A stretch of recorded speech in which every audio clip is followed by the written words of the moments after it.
বাংলাদেশ সেনাবাহিনী জেগে ওঠো, ভেঙে দাও পুড়িয়ে দাও ডাকাতের আস্তানা, ভেঙে দাও পুড়িয়ে দাও ডাকাতের আস্তানা।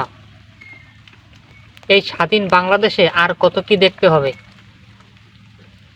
স্বাধীন বাংলাদেশে বসে আর কত কিছু দেখতে হবে, আর কত খুন দেখতে হবে, আর কত চুরি দেখতে হবে, কত ডাকাতি দেখতে হবে। যাক মানে যাক চুরি ডাকাতি বাদ, মানে আর কত খুন দেখতে হবে। একজন সেনাবাহিনীকে গুলি করে মাইরে ফেলাইছে। এরা মনে করেন কত বড় মাল, কত বড় খুনি, কত বড় ডাকাত। কক্সবাজারে মানে কালকে কক্সবাজারের চকরিয়ায় একজন সেনাবাহিনীর কর্মকর্তাকে ডাকাতে গুলি করে মাইরে ফেলাইছে। মনে করেন না মানে এই স্বাধীন বাংলাদেশে বৈশা আর কত কিছু দেখতে হবে। বাংলাদেশ সেনাবাহিনী আপনাদেরকে বলতে চাই, আমরা এই দেশটা আপনাদের হাতে তুলে দিয়েছি, কিন্তু আমরা এই দেশটা আপনাদের হাতে তুলে দিয়েছি। যেখানে অন্যায় হবে সেখানে আপনারা অবশ্যই প্রতিবাদ করবেন, কারণ এই স্বাধীন বাংলাদেশটা এখন আপনাদের হাতে, আপনাদের হাতের মুঠোয়। স্বাধীন বাংলাদেশটা এখন আপনাদের হাতের মুঠোয়।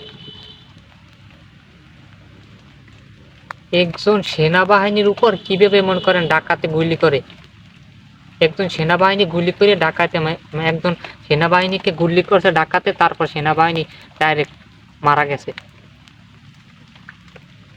তার গলায় নাকি তার গলায় নাকি 3টে ছুরি দিয়ে মানে পোজ দেওয়া হয়েছে, এবং তার চোখে একটা ছুরি দিয়ে পোজ দেওয়া হয়েছে।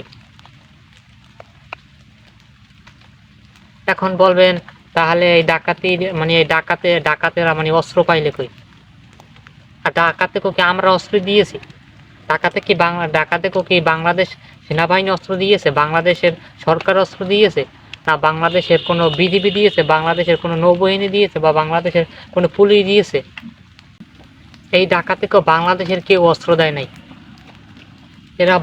এরা বাহিরের দেশ থেকে যে বাইরের হোক, বাইরের দেশের সাথে হাত করছে, তারপর হাত পেয়ে যায় যেভাবে টাকা দিয়ে পয়সা দিয়ে হোক, টাকা দিয়ে হোক, পয়সা দিয়ে হোক, তারা অস্ত্র আনছে। তারা এখন বাংলাদেশের মানুষের উপর নানা কারণে নানা কারণে হামলা করতেছে, এবং বাংলাদেশের মানুষের উপর নানা কারণে অত্যাচার করতেছে তারা। না ডাকাতের কত বড় সাহস, একজন সেনাবাহিনীর কর্মকর্তা তারে গুলি করে মাইরে ফেলায়, এবং তার গলায় 3টে পোজ দেয়, এবং তার চোখের ভিতরে একটা পোজ দেয়। এরা কত বড় মনে করেন, কত বড় সাহসী লোক, কত বড় সাহসী ডাকাত, কত বড় এরা মনে করেন খুনি,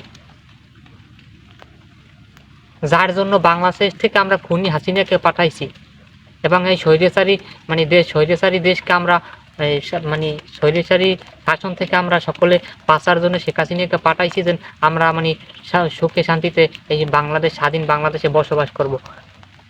সেই জন্য এই বাংলাদেশটাকে আবার স্বাধীন করেছি, তবুও তো আমরা স্বাধীনতা পাইলাম না।